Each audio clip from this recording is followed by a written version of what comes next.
Hello, and welcome to the first episode of Lost Literature, a podcast dedicated to reading and enjoying classic stories of horror, mystery, and suspense, all found within the public domain. I'm your host, Mr. S. Each year in the United States, hundreds of books, movies, music, and other creative works enter the public domain and become free for all people to use and be inspired by. Many of these works are wonderfully strange stories of the macabre, ghosts, monsters, and bizarre events written in evocative and unique prose. It is my mission to share these lost and sometimes forgotten stories with a modern audience and have the words and ideas of long-gone authors once again heard. I would like to start us with a short story of some repute, An Occurrence at Owl Creek Bridge, authored by Ambrose Bierce. This is the story of a man's final thoughts and all that happens in the space of a moment.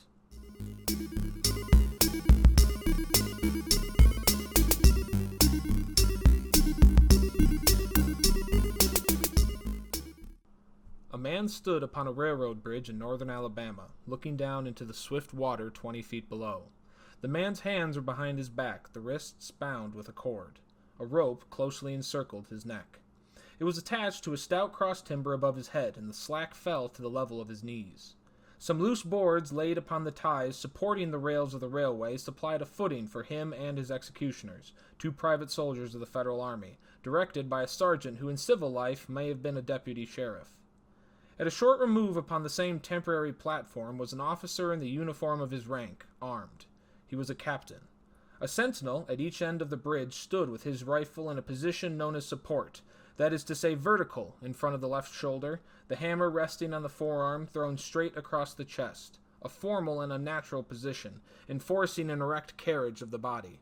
It did not appear to be the duty of these two men to know what was occurring at the center of the bridge. They merely blockaded the two ends of the foot planking that traversed it. Beyond one of the sentinels, nobody was in sight. The railroad ran straight away into a forest for 100 yards, then curving, was lost to sight. Doubtless, there was an outpost further along. The other bank of the stream was open ground, a gentle slope topped with a stockade of vertical tree trunks, loopholed for rifles, with a simple embrasure through which protruded the muzzle of a brass cannon commanding the bridge. Midway up the slope between the bridge and fort were the spectators, a single company of infantry in line at parade rest, the butts of their rifles on the ground, the barrels inclining slightly backwards against the right shoulder, the hands crossed upon the stock. A lieutenant stood at the right of the line, the point of his sword upon the ground, his left hand resting upon his right. Excepting the group of four at the center of the bridge, not a man moved. The company faced the bridge, staring stonily, motionless. The sentinels, facing the banks of the stream, might have been statues to adorn the bridge. The captain stood with folded arms, silent, observing the work of his subordinates, but making no sign. Death is a dignitary who, when he comes announced, is to be received with formal manifestations of respect, even by those most familiar with him. In the code of military etiquette, silence and fixity are forms of deference. The man who was engaged in being hanged was apparently about 35 years of age. He was a civilian, if one might judge from his habit, which was that of a planter. His features were good. A straight nose, firm mouth, broad forehead, from which his long, dark hair was combed straight back, falling behind his ears to the collar of his well-fitting frock coat. He wore a mustache and pointed beard, but no whiskers. His eyes were large and dark gray, and had a kindly expression which one would hardly have expected in one whose neck was in the hemp. Evidently, this was no vulgar assassin. The liberal military code made provisions for hanging many kinds of persons, and gentlemen were not excluded. The preparations being complete, the two private soldiers stepped aside and each drew away the plank upon which he had been standing. The sergeant turned to the captain, saluted, and placed himself immediately behind that officer, who in turn moved apart one pace. These movements left the condemned man and the sergeant standing at the two ends of the same plank, which spanned three of the cross ties of the bridge. The end upon which the civilian stood almost, but not quite, reached a fourth. This plank had been held in place by the weight of the captain. It was now held by that of the sergeant. At a signal from the former, the latter would step aside, and the plank would tilt and the condemned man go down between two ties. The arrangement commended itself to his judgment as simple and effective. His face had not been covered, nor his eyes bandaged. He looked a moment at his unsteadfast footing, then let his gaze wander to the swirling waters of the stream racing madly beneath his feet. A piece of dancing driftwood caught his attention, and his eyes followed it down the current. How slowly it appeared to move. What a sluggish stream. He closed his eyes in order to fix his last thoughts upon his wife and children. The water, touched to gold by the early sun, the brooding mists under the banks at some distance down the stream, the fort, the soldiers, the piece of drift, all had distracted him. And now he became conscious of a new disturbance. Striking through the thought of his dear ones was sound, which he could neither ignore nor understand, a sharp, distinct metallic percussion, like the stroke of a blacksmith's hammer upon the anvil. It had the same ringing quality. He wondered what it was, and whether immeasurably distant or nearby, it seemed both. Its recurrence was regular, but as slow as the tolling of a death knell. He awaited each new stroke with impatience, and he knew not why, apprehension. The intervals of silence grew progressively longer, the delays became maddening. With their greater infrequency, the sound increased in strength and sharpness. They hurt his ear, like a thrust of a knife. He feared he would shriek. What he heard was the ticking of his watch. He unclosed his eyes and saw again the water below him. If I could free my hands, he thought, I might throw off the noose and spring into the stream. By diving, I could evade the bullets, and swimming vigorously reach the bank, take to the woods, and get away home. My home, thank God, is as yet outside their lines. My wife and little ones are still beyond the invaders' farthest advance. As these thoughts, which have here to be set down in words, were flashed into the doomed man's brain, rather than evolved from it, the captain nodded to the sergeant. The sergeant stepped aside. Peyton Farquhar was a well-to-do planter of an old and highly respected Alabama family. Being a slave owner, and like other slave owners a politician, he was naturally an original secessionist and ardently devoted to the Southern cause. Circumstances of an imperious nature, which it is unnecessary to relate here, had prevented him from taking service with that gallant army which had fought the disastrous campaigns ending with the fall of Corinth, and he chafed under the inglorious restraint, longing for the release of his energies, the larger life of the soldier, the opportunity for distinction. That opportunity, he felt, would come, as it comes to all in wartime. Meanwhile, he did what he could. No service was too humble for him to perform in the aid of the South, no adventure too perilous for him to undertake if consistent with the character of a civilian who was at heart a soldier, and who, in good faith and without too much qualification, assented to at least a part of the frankly villainous dictum that all is fair in love and war. One evening, while Farquhar and his wife were sitting on a rustic bench near the entrance to his grounds, a gray-clad soldier rode up to the gate and asked for a drink of water. Mrs. Farquhar was only too happy to serve him with her own white hands. While she was fetching the water, her husband approached the dusty horseman and inquired eagerly for news from the front. "The Yanks are repairing the railroads," said the man, "and are getting ready for another advance. They've reached the Owl Creek Bridge, put it in order, and built a stockade on the northern bank. The commandant has issued an order, which is posted everywhere, declaring that any civilian caught interfering with the railroad, its bridges, tunnels, or trains, will be summarily hanged. I saw the order." "How far is it to the Owl Creek Bridge?" Farquhar asked. "About 30 miles. "Is there no force on this side of the creek?" "Only a picket post half a mile out on the railroad, and a single sentinel at this end of the bridge." "Suppose a man, a civilian and student of hanging, should elude the picket post and perhaps get a better of the sentinel," said Farquhar, smiling. "What could he accomplish?" The soldier reflected. "I was there a month ago," he replied. "I observed that the flood of last winter has lodged a great quantity of driftwood against the wooden pier at this end of the bridge. It is now dry, and would burn like tinder." The lady who had now brought the water, which the soldier drank. He thanked her, ceremoniously bowed to her husband, and rode away. An hour later, after nightfall, he repassed the plantation, going northward in the direction from which he had come. He was a Federal scout. As Peyton Farquhar fell straight downward through the bridge, he lost consciousness, and was as one already dead. From this state he was awakened, ages later, it seemed to him, by the pain of a sharp pressure upon his throat, followed by a sense of suffocation. Keen, poignant agonies seemed to shoot from his neck downward through every fiber of his body and limbs. These pains appeared to flash along well-defined lines of ramification, and to beat with an inconceivably rapid periodicity. They seemed like streams of pulsating fire, heating him to an intolerable temperature. As to his head, he was conscious of nothing but a feeling of fullness, of congestion. These sensations were unaccompanied by thought. The intellectual part of his nature was already effaced. He had power only to feel, and that feeling was torment. He was conscious of motion, encompassed in a luminous cloud of which he was now merely the fiery heart. Without material substance, he swung through unthinkable arcs of oscillation, like a vast pendulum. Then all at once, with terrible suddenness, the light about him shot upward, with the noise of a loud splash. A frightful roaring was in his ears, and all was dark and cold. The power of thought was restored. He knew that the rope had broken, and that he had fallen into the stream. There was no additional strangulation. The noose about his neck was already suffocating him and kept the water from his lungs. To die of hanging at the bottom of the river, the idea seemed to him ludicrous. He opened his eyes in the darkness and saw above him a gleam of light, but how distant, how inaccessible. He was still sinking, for the light became fainter and fainter, until it was a mere glimmer. Then it began to grow and brighten, and he knew that he was rising towards the surface, knew it with reluctance, for he was now very comfortable. To be hanged and drowned, he thought, it is not so bad, but I do not wish to be shot. No, I will not be shot. That is not fair. He was not conscious of an effort, but a sharp pain in his wrist apprised him that he was trying to free his hands. He gave the struggle his attention, as an idler might observe the feat of a juggler, without interest in the outcome. What splendid effort! What magnificent, what superhuman strength! Ah, that was a fine endeavor. Bravo! The cord fell away. His arms parted and floated upwards, the hands dimly seen on each side of the glowing light. He watched them with a new interest as first one and then the other pounced upon the noose at his neck.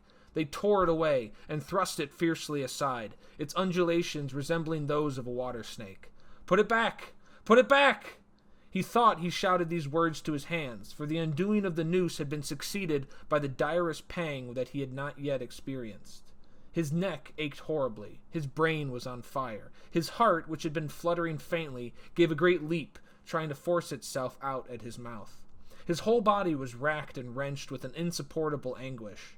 But his disobedient hands gave no heed to the command. They beat the water vigorously with quick, downward strokes, forcing him to the surface.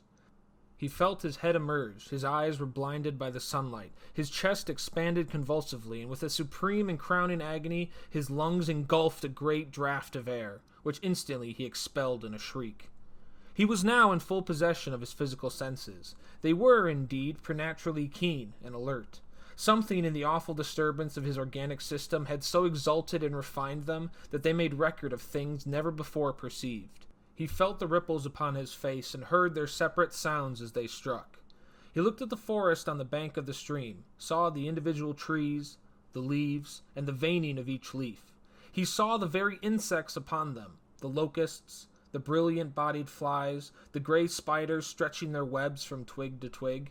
He noted the prismatic colors in all the dewdrops upon a million blades of grass, the humming of the gnats that danced above the eddies of the stream, the beating of the dragonfly's wings, the stroke of the water spider's legs, like oars which had lifted their boat. All of these made audible music. A fish slid along beneath his eyes, and he heard the rush of its body parting the water.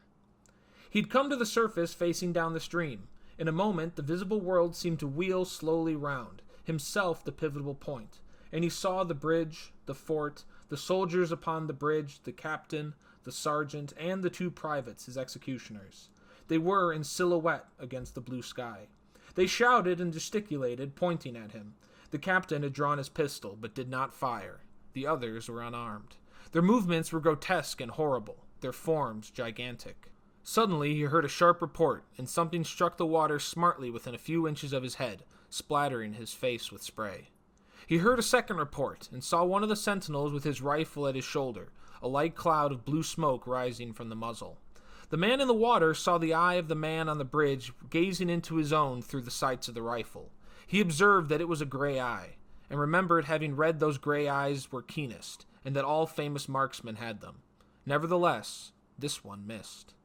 A counterswirl had caught Farquhar and turned him half round. He was again looking at the forest on the bank opposite the fort. The sound of a clear high voice and a monotonous sing-song now rang out behind him, and came across the water with a distinctiveness that pierced and subdued all other sounds, even the beating of the ripples in his ears. Although no soldier, he had frequented camps enough to know the dread significance of that deliberate, drawling, aspirated chant. The lieutenant on shore was taking a part in the morning's work. How coldly and pitilessly, with what an even, calm intonation, presaging and enforcing tranquility in the men, with what accurately measured interval fell those cruel words. "Company! Attention! Shoulder arms! Ready! Aim! Fire!" Farquhar dived as deeply as he could. The water roared in his ears like the voice of Niagara, yet he heard the dull thunder of the volley, and rising again towards the surface, met shining bits of metal, singularly flattened, oscillating slowly downward. Some of them touched him on the face and hands, then fell away, continuing their descent. One lodged between his collar and neck. It was uncomfortably warm, and he snatched it out. As he rose to the surface, gasping for breath, he saw that he had been a long time under water. He was perceptibly farther downstream, nearer to safety. The soldiers had almost finished reloading. The metal ramrods flashed all at once in the sunshine as they were drawn from the barrels, turned in the air, and thrust into their sockets. The two sentinels fired again, independently and ineffectually. The hunted man saw all this over his shoulder. He was now swimming vigorously with the current. His brain was as energetic as his arms and legs. He thought with the rapidity of lightning. An officer, he reasoned, will not make that martinet's error a second time. It is as easy to dodge a volley as a single shot. He has probably already given the command to fire at will. God help me, I cannot dodge them all. An appalling splash within 2 yards of him was followed by a loud, rushing sound, which seemed to travel back through the air to the fort and died in an explosion which stirred the very river to its depths. A rising sheet of water curved over him, fell down upon him, blinded him, and strangled him. The cannon had taken a hand in the game.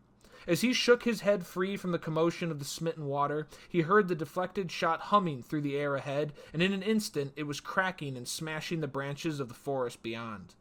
They will not do that again, he thought. The next time they will use a charge of grape. I must keep my eyes upon the gun. The smoke will apprise me. The report arrives too late. It lags behind the missile. That is a good gun. Suddenly, he felt himself whirled round and round, spinning like a top. The water, the banks, the forest, the now distant bridge, fort, and men, all were commingled and blurred. The objects were represented by their colors only, circular horizontal streaks of color. That was all he saw. He had been caught in a vortex, and was being whirled on with the velocity of advance and gyration that made him giddy and sick. In few moments he was flung upon the gravel at the foot of the left bank of the stream, the southern bank, and behind a projecting point which concealed him from his enemies. The sudden arrest of his motion, the abrasion of one of his hands on the gravel restored him, and he wept with delight. He dug his fingers into the sand, threw it over himself in handfuls, and audibly blessed it. It looked like diamonds, rubies, and emeralds. He could think of nothing beautiful which it did not resemble. The trees upon the bank were giant garden plants. He noted a definite order in their arrangement, inhaled the fragrance of their blooms. A strange roseate light shone through the spaces among their trunks, and the wind made in their branches the music of Aeolian harps. He had not wished to perfect his escape. He was content to remain in that enchanting spot until retaken. A whiz and the rattle of grape-shot among the branches high above his head roused him from his dream. The baffled cannoneer had fired him a random farewell. He sprang to his feet, rushed up the sloping bank, and plunged into the forest. All that day he traveled, laying his course by the rounding sun. The forest seemed indeterminable. Nowhere did he discover a break in it, not even a woodsman's road. He had not known that he lived in so wild a region. There was something uncanny in the revelation. By night-time he was fatigued, footsore, and famished. The thought of his wife and children urged him on. At last he found a road which led him in what he knew to be the right direction.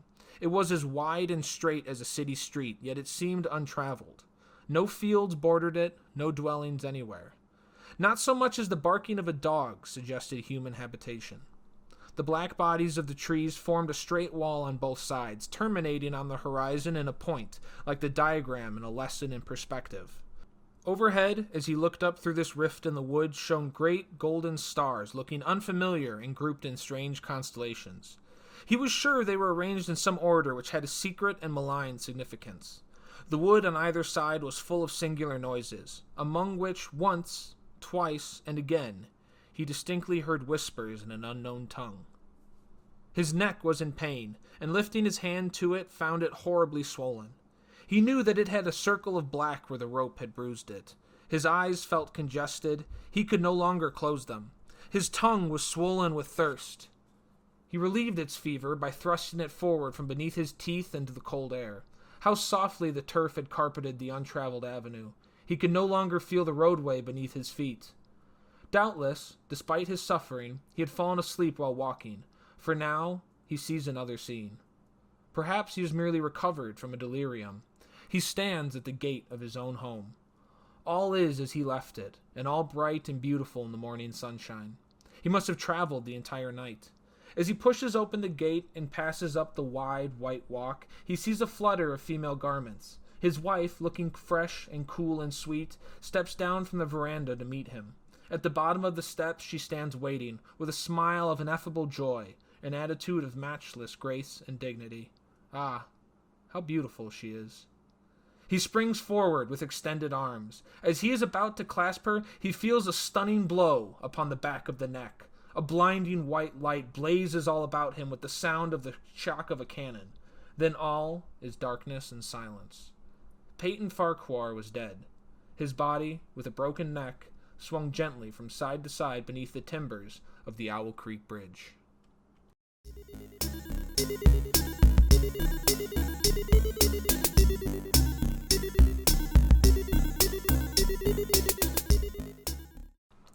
I would like to thank you for taking the time to listen.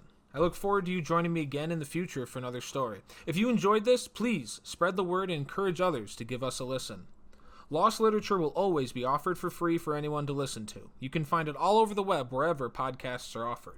Questions, concerns, or ideas for future stories can be sent to lost.literature.podcast@gmail.com. Once again, I am Mr. S, and this was Lost Literature.